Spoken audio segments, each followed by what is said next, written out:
I was over at a friend's, saw it in their closet, and ended up just letting me have it. I can see why it was in a...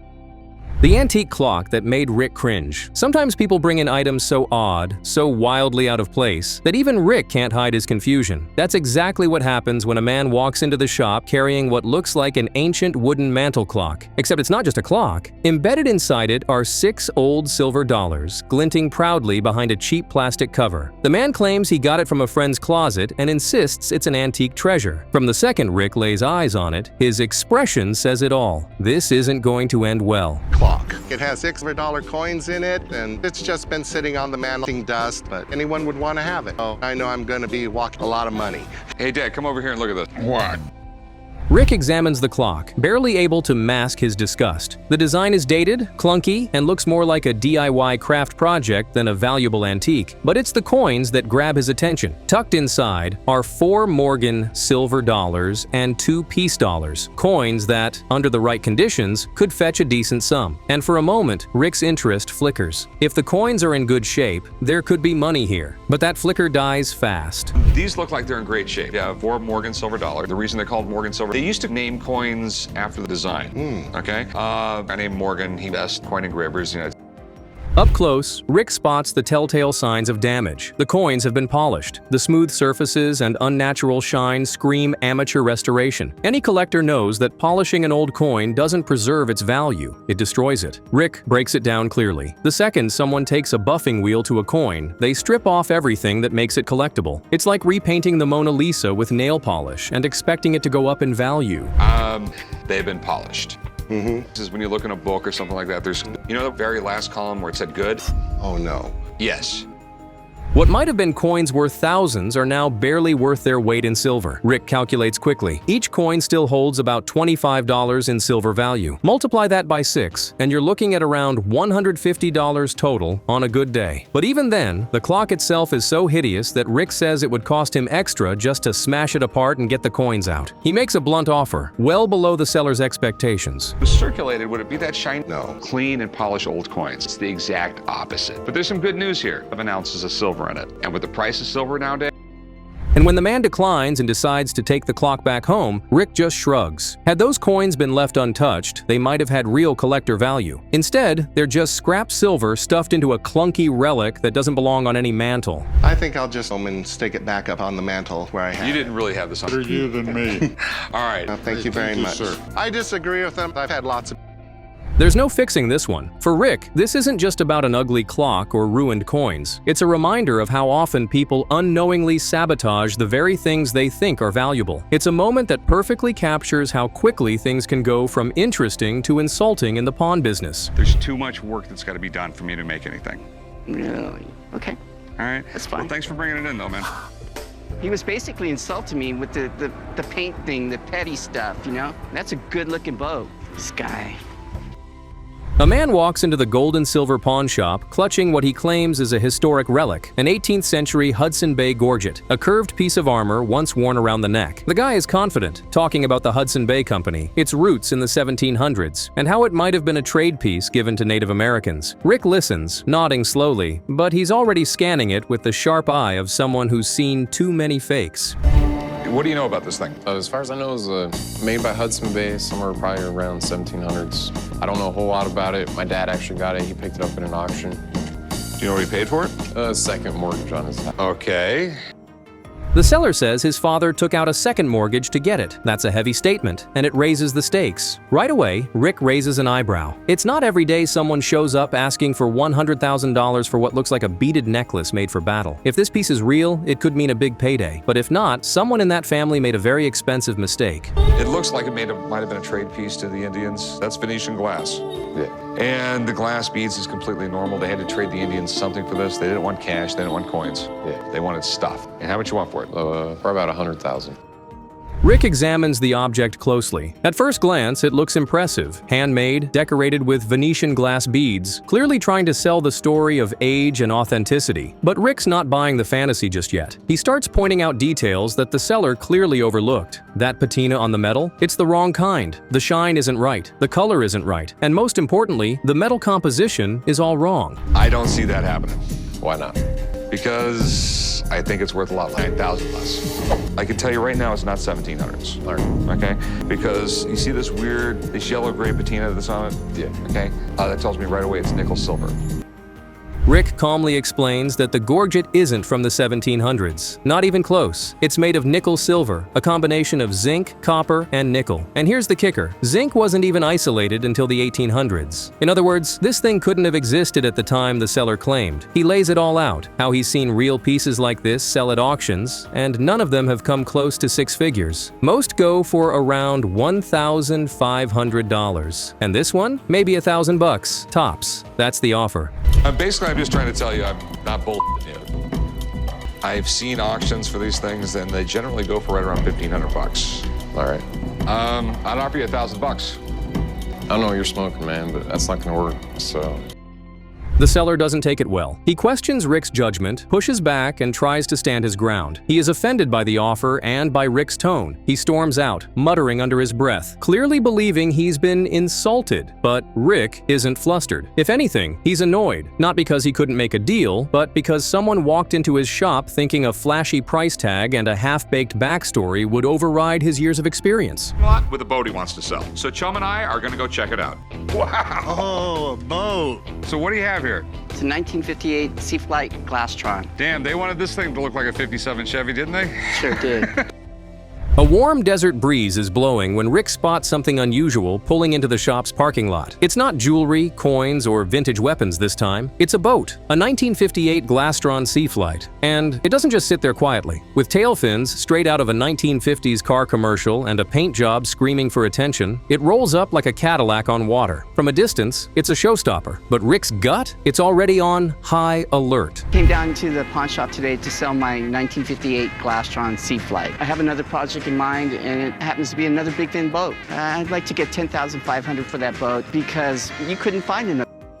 The seller steps out, proud and confident, talking about how rare this boat is. Only 100 or so left, he says. The style mimics a 57 Chevy, which catches Rick's eye. That's the kind of thing that could pull in collectors or retro fanatics. For a brief moment, Rick is intrigued. After all, it reminds him of the classic car he once gifted the old man. He walks around it slowly, taking in the chrome, the fins, the vibe of an era when everything needed to look like it could launch into orbit. It's a floating slice of Americana, but then the red flags start flying. This boat was made in 1958 by a fledgling company named Glastron. There's probably only 150 of these boats left. That's neat. It was 1958, and everyone loved the style of the 57 Chevy, so let's come out with a boat that looks like a 57 Chevy.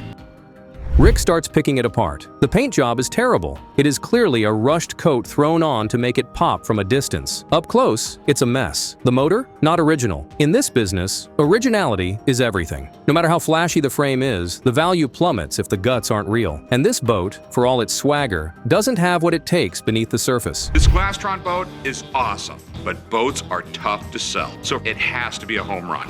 I mean, you got all the original chrome and everything seems to be here. Yeah, this was an affordable family boat. But do you know why?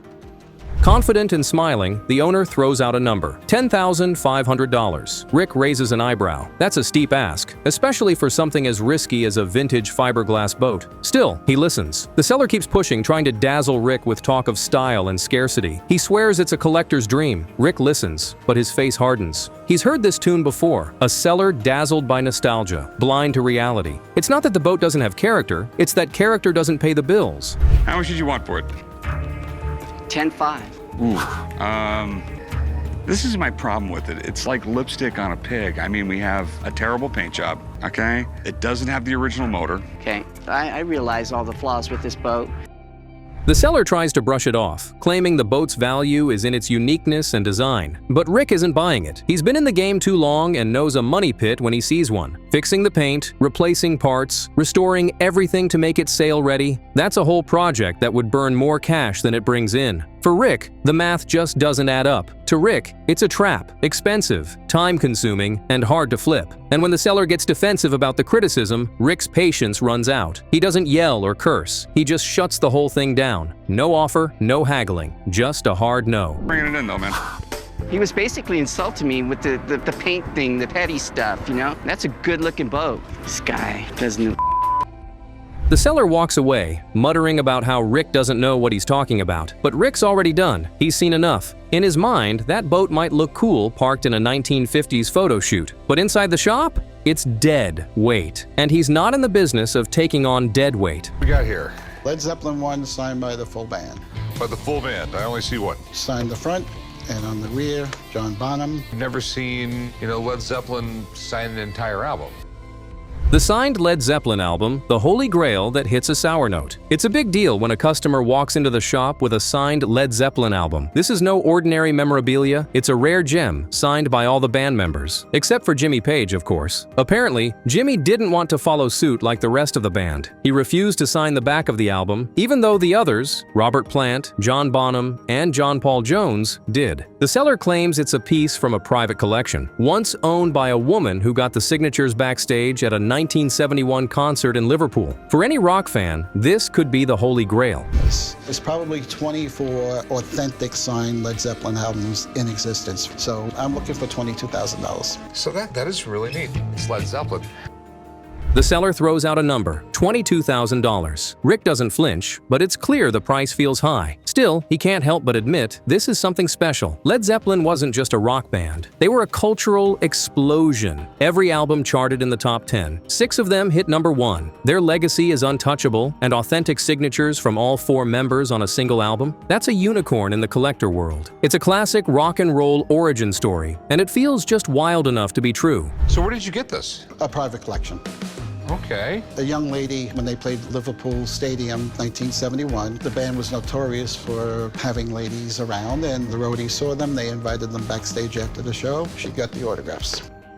But as Rick examines the album, his excitement starts to wane. It's not that he doesn't appreciate the history here. Led Zeppelin is legendary, but something doesn't sit right. The idea of Jimmy Page leaving his signature on the front is a bit odd, and Rick's instincts kick in. Still, the album's potential value is hard to ignore. It could be worth thousands, but there's a big question hanging in the air. Is it real? As far as Led Zeppelin collectors go, this well. So My huge concern on this, we got Jimmy Page on the wrong side.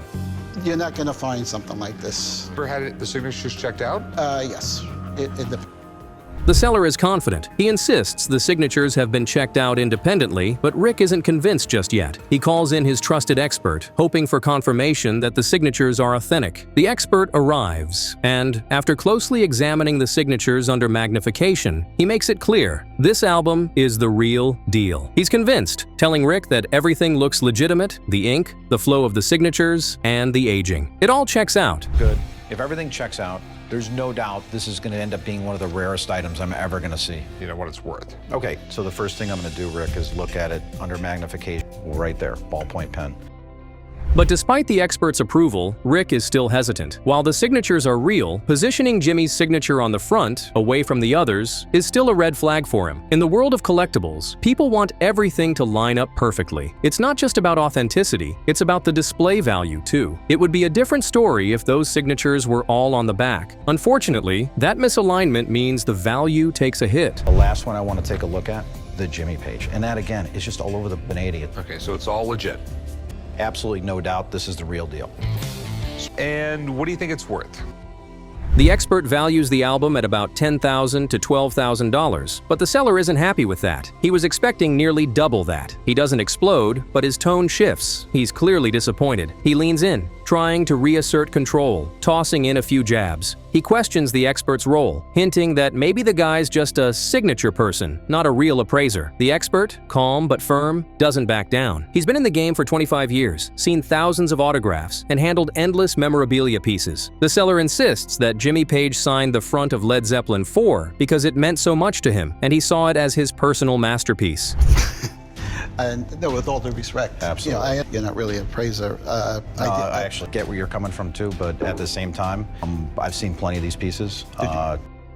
The seller believes that makes the album even more valuable, and while he's partly right, he's overlooking the full context. Most buyers don't care about backstage tales or the emotional reasoning behind who signed where. They want uniformity. They want all the signatures in one place. It's presentation that sells in the world of high-end memorabilia. One autograph on the front and 3 on the back? That's not just unusual, it's inconvenient. And when people are ready to drop 10 grand or more, they want perfection. Cheers. If I'm a collector, and if I'm someone looking to buy, and especially especially to spend a huge amount of money. I'm going to want all those signatures playable. Unfortunately, this wasn't all together, and that kind of takes away from that total.